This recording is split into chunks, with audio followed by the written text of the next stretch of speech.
ಆತ್ಮೀಯ ವಿದ್ಯಾರ್ಥಿಗಳೇ, Kannada class room ಚಾನಲ್ಗೆ ಸ್ವಾಗತ. ಇವತ್ತಿನ ವಿಡಿಯೋದಲ್ಲಿ 7ನೇ ತರಗತಿ ಗಣಿತ ಅಧ್ಯಾಯ 4 ಅಕ್ಷರ ಸಂಖ್ಯೆಗಳ ಉಕ್ತಿಗಳು, ಇದರಲ್ಲಿ ಪುಟ ಸಂಖ್ಯೆ 112ರಲ್ಲಿ ಬರುವಂತಹ ಕಂಡುಹಿಡಿಯಿರಿ ವಿಭಾಗದ ಪ್ರಶ್ನೆ 4 ಮತ್ತು 5ರ ಉತ್ತರವನ್ನು ಕಂಡುಹಿಡಿಯೋಣ. ಪ್ರಶ್ನೆ 4. ರಾಧಾ ಸೈಕಲ್ ರೇಸ್ಗೆ ತಯಾರಾಗುತ್ತಿದ್ದು ಪ್ರತಿದಿನ ಅಭ್ಯಾಸ ನಡೆಸುತ್ತಿದ್ದಾಳೆ. ಮೊದಲನೇ ವಾರ ಅವಳು ಪ್ರತಿದಿನ 5 ಕಿಲೋಮೀಟರ್ ಸೈಕಲ್ ಸವಾರಿ ಮಾಡುತ್ತಾಳೆ. ಪ್ರತಿ ವಾರ ಅವಳು ದೈನಂದಿನ ದೂರವನ್ನು Z ಕಿಲೋಮೀಟರ್ನಷ್ಟು ಹೆಚ್ಚಿಸುತ್ತಾಳೆ. ರಾಧಾ 3 ವಾರಗಳ ನಂತರ ಎಷ್ಟು ಕಿಲೋಮೀಟರ್ ಸೈಕಲ್ ಸವಾರಿ ಮಾಡುತ್ತಿದ್ದಳು ಅಂತ ಹೇಳಿ ನಾವಿಲ್ಲಿ ಕಂಡುಹಿಡಿಬೇಕು. ಸೊ ಈ ಕ್ವಶನಲ್ಲಿ ನಮಗೆ ಏನೆಲ್ಲ ಕೊಟ್ಟಿದ್ದಾರೆ ಮೊದಲು ಅದನ್ನು ಅರ್ಥ ಮಾಡಿಕೊಳ್ಳುವ. ರಾಧಾ ಎನ್ನುವಂತಹ ಹುಡುಗಿಯು ಪ್ರತಿದಿನ ಸೈಕಲ್ ಸವಾರಿ ಮಾಡ್ತಾ ಇರುವಂಥ ದೂರವನ್ನು ನಮಗೆ ಕೊಟ್ಟಿದ್ದಾರೆ. ಎಷ್ಟು ಅಂತ ಹೇಳಿ 5 ಕಿಲೋಮೀಟರ್ ಅಂತ ಕೊಟ್ಟಿದ್ದಾರೆ. ನಂತರ ನಾವಿಲ್ಲಿ ಕಂಡುಹಿಡಿಬೇಕಾಗಿರುವಂಥದ್ದು ಏನು? 3 ವಾರಗಳ ನಂತರ ಆಕೆ ಎಷ್ಟು ಕಿಲೋಮೀಟರ್ ಸೈಕಲ್ ಸವಾರಿ ಮಾಡಿದ್ದಾಳೆ ಅಂತ ಹೇಳಿ ಅದನ್ನು ನಾವು ಕಂಡುಹಿಡಿಬೇಕು. ಸೊ ಈಗ ಪ್ರತಿದಿನ ಆಕೆ 5 ಕಿಲೋಮೀಟರ್ ಸವಾರಿ ಮಾಡ್ತಾ ಇದ್ದರೆ ಮೊದಲನೇ ವಾರದಲ್ಲಿ ಆಕೆ ಸವಾರಿ ಮಾಡಿದಂಥ ಒಟ್ಟು ದೂರವನ್ನು ನಾವು ಹೇಗೆ ಕಂಡುಹಿಡಿಬೋದು? 1 ವಾರ ಅಂತ ಹೇಳಿದರೆ ಅದರಲ್ಲಿ 7 ದಿನಗಳು ಇರ್ತವೆ. ಸೊ ಒಂದೊಂದು ದಿನ ಆಕೆ 5 ಕಿಲೋಮೀಟರ್ ಸವಾರಿ ಮಾಡ್ತಾಳೆ. ಹಾಗಾಗಿ ಮೊದಲನೇ ವಾರದಲ್ಲಿ ಆಕೆ ಸವಾರಿ ಮಾಡಿದಂಥ ದೂರವನ್ನು 7 × 5 ಅಂದರೆ 35 ಕಿಲೋಮೀಟರ್ ಅಂತ ನಾವಿಲ್ಲಿ ತೆಗೆದುಕೊಳ್ಬೋದು. ಇದು ಮೊದಲನೇ ವಾರದಲ್ಲಿ ಸವಾರಿ ಮಾಡಿದಂಥ ದೂರ. ನಂತರ 2ನೇ ವಾರ ಬಂದಾಗ ಇಲ್ಲಿ ಕೊಟ್ಟಿದ್ದಾರೆ ಪ್ರತಿ ವಾರ ಅವಳು ದೈನಂದಿನ ದೂರವನ್ನು Z ಕಿಲೋಮೀಟರ್ನಷ್ಟು ಹೆಚ್ಚಿಸುತ್ತಾಳೆ ಅಂತೇಳಿ. ಅಂದರೆ ಈಗ ಮೊದಲನೇ ವಾರದಲ್ಲಿ 35 ಕಿಲೋಮೀಟರ್ ಅಂತ ನಮಗೆ ಸಿಕ್ಕಿದೆ. ನೆಕ್ಸ್ಟ್ 2ನೇ ವಾರದಲ್ಲಿ ಆಕೆ ಆ ಪ್ರತಿ ದಿನ ಏನಿದೆ ಆ ದಿನದ ದೂರವನ್ನು ಆಕೆ ಹೆಚ್ಚಿಸ್ತಾಳೆ. ಅಂದರೆ 5 ಕಿಲೋಮೀಟರ್ ಇದ್ದದನ್ನು ಅದಕ್ಕೆ Z ಕಿಲೋಮೀಟರನ್ನು ಆ್ಯಡ್ ಮಾಡ್ತಾಳೆ. ಅಂದರೆ 5 + Z ಆಗ್ತದೆ. 2ನೇ ವಾರದಲ್ಲಿ ಆಕೆ ಪ್ರತಿದಿನ ಸವಾರಿ ಮಾಡ್ತಾ ಇರುವಂಥ ದೂರ, ಅದಕ್ಕೆ ನಾವು ಪುನಃ 7ರಿಂದ ಗುಣಿಸಬೇಕು. ಅದೇ ರೀತಿ 3ನೇ ವಾರವನ್ನು ನೀವು ತೆಗೆದುಕೊಂಡ್ರೆ ಪುನಃ ಇದಕ್ಕೆ Z ಅನ್ನು ಆ್ಯಡ್ ಮಾಡಬೇಕು. ಸೊ 5 + Z + Z ಆಗ್ತದೆ.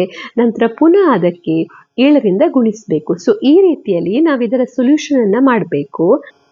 ಮೊದಲಿಗೆ ನೀವು ಬರೀಲಿಕ್ಕೆ ಇರುವಂಥದ್ದು ನಮಗೆ ಕೊಟ್ಟಿರುವಂತಹ ಎಲ್ಲ ಸಂಖ್ಯೆಗಳನ್ನು ಪ್ರತಿದಿನ ರಾಧಾ ಸೈಕಲ್ ಸವಾರಿ ಮಾಡುವಂಥ ದೂರವನ್ನು ನಮಗೆ ಕೊಟ್ಟಿದ್ದಾರೆ. ಅದು ಎಷ್ಟು? 5 ಕಿಲೋಮೀಟರ್. ಹಾಗಾಗಿ ಮೊದಲಿಗೆ ಬರೀತಾ ಇದ್ದೇನೆ, ಪ್ರತಿದಿನ ರಾಧಾ ಸೈಕಲ್ ಸವಾರಿ ಮಾಡುವ ದೂರ, ಅದನ್ನು 5 ಕಿಲೋಮೀಟರ್ ಅಂತ ನಾವು ತೆಗೆದುಕೊಳ್ಳುವ. ನಂತರ ಈಗ ಮೊದಲನೇ ವಾರದಲ್ಲಿ ರಾಧಾ ಸೈಕಲ್ ಸವಾರಿ ಮಾಡಿದ ದೂರ ಎಷ್ಟಾಗ್ತದೆ?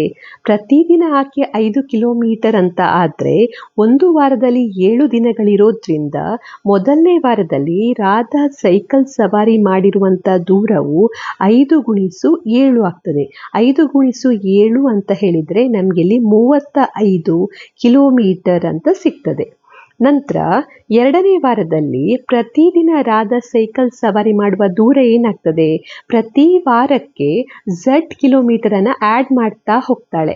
ಅಂದರೆ ಈಗ ಮೊದಲನೇ ವಾರದಲ್ಲಿ ಪ್ರತಿದಿನ 5 ಕಿಲೋಮೀಟರ್ ಸವಾರಿ ಮಾಡ್ತಾ ಇದ್ದರೆ 2ನೇ ವಾರದಲ್ಲಿ ಈ ಪ್ರತಿದಿನದ 5 ಕಿಲೋಮೀಟರಿಗೆ Z ಕಿಲೋಮೀಟರನ್ನು ಆ್ಯಡ್ ಮಾಡ್ತಾಳೆ. ಅಂದರೆ 2ನೇ ವಾರದಲ್ಲಿ ಪ್ರತಿದಿನ ರಾಧಾ ಸೈಕಲ್ ಸವಾರಿ ಮಾಡುವಂಥ ದೂರ ಏನಾಗ್ತದೆ? 5 ಪ್ಲಸ್ ಇದಕ್ಕೆ Z ಕಿಲೋಮೀಟರನ್ನು ಆ್ಯಡ್ ಮಾಡ್ತಾಳೆ. ಅಂದರೆ 5 + Z ಕಿಲೋಮೀಟರ್ ಆಗ್ತದೆ. ನಂತರ ಈಗ 2ನೇ ವಾರದಲ್ಲಿ ರಾಧಾ ಸೈಕಲ್ ಸವಾರಿ ಮಾಡಿದಂಥ ದೂರ ಎಷ್ಟಾಗ್ತದೆ? ಎಗೇನ್ ಪುನಃ ಇದರಲ್ಲಿ ಕೂಡ ಪ್ರತಿ ವಾರದಲ್ಲಿ 7 ದಿನಗಳಿರ್ತದೆ. ಸೊ ಇಲ್ಲಿ ಈಗ ನಿಮಗೆ 5 + Z ಕಿಲೋಮೀಟರ್ ಅಂತ ಸಿಕ್ಕಿದೆ. ಇದಕ್ಕೆ ನೀವು 7ರಿಂದ ಗುಣಿಸಬೇಕು. So 7 × 5 + Z. ಸೊ 7 5 ಎಷ್ಟು? 35 ಪ್ಲಸ್ 7 × Z ಅಂದರೆ 7Z ಕಿಲೋಮೀಟರ್ ಅಂತ ಹೇಳಿ ಇಲ್ಲಿ ಉತ್ತರ ಸಿಗ್ತದೆ. ನಂತರ 3ನೇ ವಾರದಲ್ಲಿ ಪ್ರತಿದಿನ ಸೈಕಲ್ ಸವಾರಿ ಮಾಡಿದ ದೂರ ಏನಾಗ್ತದೆ? ಈಗ 2ನೇ ವಾರದಲ್ಲಿ 5 + Z ಕಿಲೋಮೀಟರ್ ಅಂತ ಇದೆ. ಇದಕ್ಕೆ ಪುನಃ Z ಅನ್ನು ಆ್ಯಡ್ ಮಾಡ್ತಾಳೆ. ಸೊ 5 + Z ಇದೆ, ಪುನಃ Z ಕಿಲೋಮೀಟರನ್ನು ಆ್ಯಡ್ ಮಾಡ್ತಾಳೆ. ಅಂದರೆ ಇಲ್ಲಿ ನಮಗೆ ಏನು ಸಿಗ್ತದೆ ಉತ್ತರವಾಗಿ? 5 + 2z ಕಿಲೋಮೀಟರ್ ಅಂತ ಸಿಗ್ತದೆ. ಸೊ 5 + 2z ಕಿಲೋಮೀಟರ್ ಎನ್ನುವಂಥದ್ದು 3ನೇ ವಾರದಲ್ಲಿ ಪ್ರತಿದಿನ ರಾಧ ಸೈಕಲ್ ಸವಾರಿ ಮಾಡಿರುವಂಥ ದೂರ. ಈಗ 3ನೇ ವಾರದ ಒಟ್ಟು ದೂರವನ್ನು ನಾವು ಹೇಗೆ ಕಂಡುಹಿಡಿಯಬಹುದು? ಇದಕ್ಕೆ 5 + 2z ಏನಿದೆ ಅದಕ್ಕೆ ನಾವು 7ರಿಂದ ಗುಣಿಸಬೇಕು. ಯಾಕೆಂದ್ರೆ ಒಂದು ವಾರದಲ್ಲಿ 7 ದಿನಗಳು ಇರ್ತವೆ. ಸೊ ಇಲ್ಲಿ ನಮ್ಗೆ ಏನ್ ಸಿಗ್ತದೆ? 7 5ಲಿ 35, 7 2ಲಿ 14. ಸೊ 14z ಅಂತ ಸಿಗ್ತದೆ. ಸೊ ಈಗ ನೀವಿಲ್ಲಿ ಕಾಣ್ಬೋದು, ನಮ್ಗೆ 3 ವಾರದ ಸೈಕಲ್ ಸವಾರಿ ಮಾಡಿರುವಂತಹ ದೂರಗಳು ಸಿಕ್ಕಿದೆ. ಒಂದೆಷ್ಟು? 35 ಕಿಲೋಮೀಟರ್, ಇನ್ನೊಂದು 35 + 7z ಕಿಲೋಮೀಟರ್, ಇನ್ನೊಂದು 35 + 14z ಕಿಲೋಮೀಟರ್. ಈಗ ನಾವೇನ್ ಮಾಡಬೇಕು? ಇದಕ್ಕೆ ಒಟ್ಟು ದೂರವನ್ನು ಕಂಡುಹಿಡಿಬೇಕಂದ್ರೆ ಇದೆಲ್ಲವನ್ನ ನಾವು ಕೂಡಿಸಿದಾಗ ನಮಗೆ ಒಟ್ಟು ದೂರ ಸಿಗ್ತದೆ. 3 ವಾರ ಆಕೆ ಸವಾರಿ ಮಾಡಿರುವಂತ ಒಟ್ಟು ದೂರ ಎಷ್ಟು ಅದನ್ನು ನಾವಿಲ್ಲಿ ಬರೀಬೇಕು. ಅಂದ್ರೆ 3ಅನ್ನು ಕೂಡ ಕೂಡಿಸಬೇಕು. ಸೊ ಮೊದಲನೇ ವಾರ 35 ಕಿಲೋಮೀಟರ್, ಎರಡನೇ ವಾರ ಎಷ್ಟು? ಎರಡನೇ ವಾರ 35 + 7z, ಹಾಗೆ ಸೊ 7z. ನಂತರ 3ನೇ ವಾರದಲ್ಲಿ 35 + 14z. ಈಗ ಇದೆಲ್ಲವನ್ನ ಕೂಡಿಸಿ 35 + 35 70, 70 + 35 ಅಂದರೆ 105, ಪ್ಲಸ್ 7z + 14z ಅಂದರೆ 21z ಅಂತ ಉತ್ತರ ಸಿಗ್ತದೆ. ಸೊ 3 ವಾರಗಳಲ್ಲಿ ರಾಧಾ ಸೈಕಲ್ ಸವಾರಿ ಮಾಡಿದಂಥ ಒಟ್ಟು ದೂರ ಎಷ್ಟು? 105 + 21z ಕಿಲೋಮೀಟರ್ ಅಂತ ನಾವಿಲ್ಲಿ ಹೇಳ್ಬೋದು.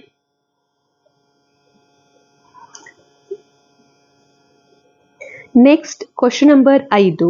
ಮುಂದಿನ ಚಿತ್ರದಲ್ಲಿ ಬೀಜೋಕ್ತಿ W+2 ಒಂದು ಪಥದಲ್ಲಿ ಹೇಗೆ 4W + 20 ಆಗುತ್ತದೆ ಎಂಬುದನ್ನು ಗಮನಿಸಿ. ಉಳಿದ ಪಥಗಳಲ್ಲಿ ಬಿಟ್ಟು ಹೋದ ಜಾಗಗಳನ್ನು ತುಂಬಿ ಅಂಡಾಕಾರಗಳು ಬೀಜೋಕ್ತಿಗಳನ್ನ ಹಾಗೂ ಬಾಕ್ಸ್ಗಳನ್ನ ಕ್ರಿಯೆಗಳನ್ನ ಹೊಂದಿರ್ತವೆ ಅಂತ ಕೊಟ್ಟಿದ್ದಾರೆ. ಸೊ ಇಲ್ಲಿ ನೀವು ಈ ಚಿತ್ರವನ್ನು ಗಮನಿಸಿ. ಮೊದಲಿಗೆ ನಮಗೆ ಕೊಟ್ಟಿರುವಂತ ಬೀಜೋಕ್ತಿ ಯಾವುದು? W+2 ಎನ್ನುವಂತ ಬೀಜೋಕ್ತಿಯನ್ನ ಕೊಟ್ಟಿದ್ದಾರೆ. ಈ ಬೀಜೋಕ್ತಿಯನ್ನ ನೀವು ಸಾಲ್ವ್ ಮಾಡ್ತಾ ಹೋಗ್ತಾ ಇದ್ದಾಗೆ ಕೊನೆಗೆ ನಿಮಗೆ 4W + 20 ಅಂತ ಸಿಗಬೇಕು. 4W + 20 ಅಂತ ಸಿಕ್ಕರೆ ನೀವು ಮಾಡಿದಂಥ ಕ್ಯಾಲ್ಕುಲೇಷನ್ ಸರಿ ಇದೆ ಅಂತ ಅರ್ಥ. ಹಾಗೆ ಇಲ್ಲಿ ಚಿತ್ರವನ್ನು ಕೊಟ್ಟಿದ್ದಾರೆ. ಈ ಚಿತ್ರದಲ್ಲಿ ನೀವು ಸ್ಕ್ವೇರ್ ಬಾಕ್ಸ್ಗಳನ್ನು ಕಾಣ್ಬೋದು. ಅಂದರೆ ಸ್ಕ್ವೇರ್ಗಳು ಇದೆ. ಈ ಸ್ಕ್ವೇರ್ ಬಾಕ್ಸ್ಗಳು ಏನಂದರೆ ಕ್ರಿಯೆಗಳನ್ನು ತೋರಿಸ್ತದೆ. ಅಂದರೆ ನೀವು ಏನು ಮಾಡಬೇಕು? ಪ್ಲಸ್ ಮಾಡಬೇಕಾ, ಮೈನಸ್ ಮಾಡಬೇಕಾ, ಕೂಡಿಸ್ಬೇಕಾ, ಕಳಿಬೇಕಾ, ಗುಣಿಸ್ಬೇಕಾ, ಅದನ್ನು ಈ ಸ್ಕ್ವೇರ್ ಬಾಕ್ಸಲ್ಲಿ ಇರುವಂತಹ ಸಂಖ್ಯೆಗಳು ತೋರಿಸ್ತವೆ. ಹಾಗೆ ಕೆಲವು ಅಂಡಾಕಾರದ ಚಿತ್ರಗಳನ್ನು ಕೊಟ್ಟಿದ್ದಾರೆ. ಈ ರೀತಿ ಇರುವಂಥದ್ದು ಅದು ಬೀಜೋಕ್ತಿಯನ್ನು ತೋರಿಸ್ತದೆ. ಸೊ ಈಗ ನಾವು ಇದನ್ನು ಒಂದೊಂದಾಗಿ ಸಾಲ್ವ್ ಮಾಡ್ತಾ ಹೋಗಬೇಕು. ಸಾಲ್ವ್ ಮಾಡ್ತಾ ಇದ್ದಾಗೆ ಕೊನೆಗೆ ನಮಗೆ ಏನು ಉತ್ತರ ಬರಬೇಕು? 4W + 20 ಎನ್ನುವಂಥ ಉತ್ತರ ಬರಬೇಕು. ಸೊ ಇದನ್ನು ಮಾಡ್ತಾ ಹೋಗುವ, ಸಾಲ್ವ್ ಮಾಡ್ತಾ ಹೋಗುವ. ಸೊ ಮೊದಲಿಗೆ ನಾವು ಮಧ್ಯದಿಂದ ಪ್ರಾರಂಭಿಸಬೇಕು. ಸೊ ಇಲ್ಲಿ ಈಗ W+2 ಅಂತ ಇದೆ. ಸೊ ಈ W+2 ಅಂತ ಇದೆ. ಇಲ್ಲಿ ಏನು ಕೊಟ್ಟಿದ್ದಾರೆ? ನೆಕ್ಸ್ಟ್ ಇಲ್ಲಿ -5 ಅಂತ ಕೊಟ್ಟಿದ್ದಾರೆ. ನೀವು ಇಲ್ಲಿ ಕಾಣ್ಬೋದು -5 ಅಂತ ಕೊಟ್ಟಿದ್ದಾರೆ. ಅಂದರೆ ಈ W+2ಗೆ ನಾವು -5 ಏನು ಮಾಡಬೇಕು? ಇಲ್ಲಿ ಕೂಡಿಸ್ಬೇಕು. ಆಗ ನಮಗೆ ಏನು ಉತ್ತರ ಸಿಗ್ತದೆ ಅಂತ ನಾವಿಲ್ಲಿ ನೋಡಬೇಕು. ಅಂದರೆ ಇಲ್ಲಿ ಮೈನಸ್ ಮಾಡಬೇಕು. ಸೊ ಇಲ್ಲಿ ಇದನ್ನು ಇಲ್ಲೇ ಮಾಡ್ತಾ ಇದ್ದೇನೆ ನಾನು ಇದರ ಉತ್ತರವನ್ನು. ಸೊ W+2 ಇದೆ. W+2ಗೆ -5 ಕೂಡಿಸ್ಬೇಕು. ಸೊ W+2 -5 ಅಂತ ಮಾಡಿದರೆ ನಮಗಿಲ್ಲಿ ಏನು ಸಿಗ್ತದೆ? W2 - 5 ಅಂತ ಹೇಳಿದರೆ -3. ಸೊ ನಮಗಿಲ್ಲಿ -3 ಎನ್ನುವಂಥ ಉತ್ತರ ಸಿಗ್ತದೆ. ಸೊ ಅದು ಉತ್ತರ ಸಿಕ್ಕಿದೆ. ನೆಕ್ಸ್ಟ್ ಈ W - 3 ಏನಿದೆ ಇದಕ್ಕೆ 3 ಗುಣಿಸಬೇಕು. ಅಂದರೆ ನೀವಿಲ್ಲಿ ಮಾಡಿ W - 3 ಇದೆ, ಇದಕ್ಕೆ 3 ಗುಣಿಸಬೇಕು. 3 ಗುಣಿಸಿದಾಗ ಏನಾಗ್ತದೆ? 3 × W ಅಂದರೆ 3W, 3 × 3 ಅಂತ ಹೇಳಿದರೆ 9, ಮತ್ತೆ ಮೈನಸ್ ಸೈನ್ ಇದೆ. ಹಾಗಾಗಿ 3W - 9 ಅಂತ ಸಿಗ್ತದೆ. ಅಂದರೆ ಈ ಜಾಗದಲ್ಲಿ 3W - 9 ಅಂತ ನಾವು ಬರಿಬೇಕು. ನೆಕ್ಸ್ಟ್ ಕೆಳಗಿನ ಭಾಗವನ್ನು ನೋಡುವ.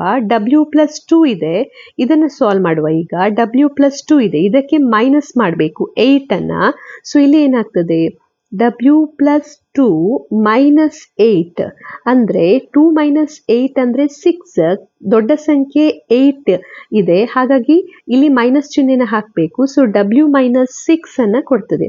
ಸೊ ಇಲ್ಲಿ ಉತ್ತರ W-6. ನೆಕ್ಸ್ಟ್ ಏನ್ ಮಾಡಬೇಕು, W-6 ಏನ್ ಸಿಕ್ಕಿದೆ, ಇದಕ್ಕೆ ನಾವು -4 ಕಳಿಬೇಕು. ಸೊ W-6 -4, ಸೊ ಮೈನಸ್ ಎರಡೂ ಚಿಹ್ನೆ ಮೈನಸ್ ಆಗಿರೋದ್ರಿಂದ ಇಲ್ಲಿ ಏನಾಗ್ತದೆ ಕೂಡಿಸ್ಬೇಕು. ಸೊ 10 ಕೊಡ್ತದೆ, ಮತ್ತೆ ಮೈನಸ್ ಚಿಹ್ನೆನ ಹಾಕಬೇಕು. ಸೊ ಇದು ನಮಗೆ W-10 ಎನ್ನುವಂತ ಉತ್ತರವನ್ನ ಕೊಡ್ತದೆ. ನೆಕ್ಸ್ಟ್ ಇಲ್ಲಿ ಬಲಭಾಗದಲ್ಲಿ ಮೇಲ್ಗಡೆಯಲ್ಲಿರುವುದನ್ನು ನಾವು ಮಾಡುವ.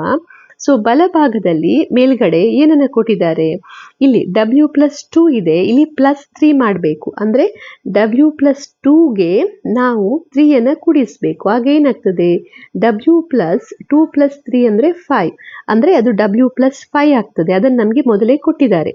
ನೆಕ್ಸ್ಟ್ ಇಲ್ಲಿ ನಾವು ಏನ್ ಮಾಡಬೇಕು, W+5 ಏನಿದೆ ಇದಕ್ಕೆ 4 ಗುಣಿಸ್ಬೇಕು. ಸೊ W+5 ಗುಣಿಸು 4. ಸೊ 4 ಗುಣಿಸು W ಅಂದ್ರೆ 4W, 4 ಗುಣಿಸು 5 ಅಂದ್ರೆ 20. ಸೊ ಇದು ನಮಗೆ 4W+20 ಕೊಡ್ತದೆ. ಅದರ ಉತ್ತರವನ್ನು ಕೂಡ ಹಾಗೆ ಅಲ್ಲಿ ಅವರು ಕೊಟ್ಟಿದ್ದಾರೆ.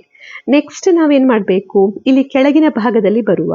ಸೊ ಇಲ್ಲಿ W+2 ಇದೆ, ಇದಕ್ಕೆ +3 ಮಾಡಬೇಕು. ಸೊ W+2 +3 ಅಂತ ಹೇಳಿದ್ರೆ 2+3 ಅಂದ್ರೆ 5. ಸೊ ಇದು ನಮಗೆ W+5 ಎನ್ನುವಂತ ಉತ್ತರವನ್ನ ಕೊಡ್ತದೆ. ನೆಕ್ಸ್ಟ್ ಏನ್ ಮಾಡಬೇಕು, ಗುಣಿಸು 4 ಅಂತ ಇದೆ, ಅಂದ್ರೆ W+5 ಗುಣಿಸು 4 ಮಾಡಬೇಕು. ಸೊ 4 ಗುಣಿಸು W ಅಂದ್ರೆ 4W ಪ್ಲಸ್ 4 ಗುಣಿಸು 5 ಅಂದ್ರೆ 20.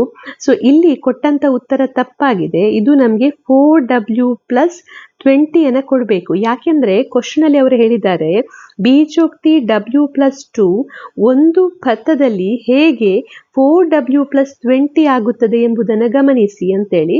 ಸೊ ಇಲ್ಲಿ ಕೂಡ ಉತ್ತರ ಈಗ ನಾವು ಗುಣಿಸಿದಾಗ 4W+20 ಅಂತಾನೆ ಬರ್ತದೆ, ಬೇರೆ ಉತ್ತರ ಬರುವುದಿಲ್ಲ. ಹಾಗಾಗಿ ಇಲ್ಲಿ ಕೊಟ್ಟಿರುವಂತ ಉತ್ತರ ತಪ್ಪಾಗಿದೆ. ಸೊ 4W+20 ಎನ್ನುವಂಥದ್ದು ಇದರ ಆನ್ಸರ್.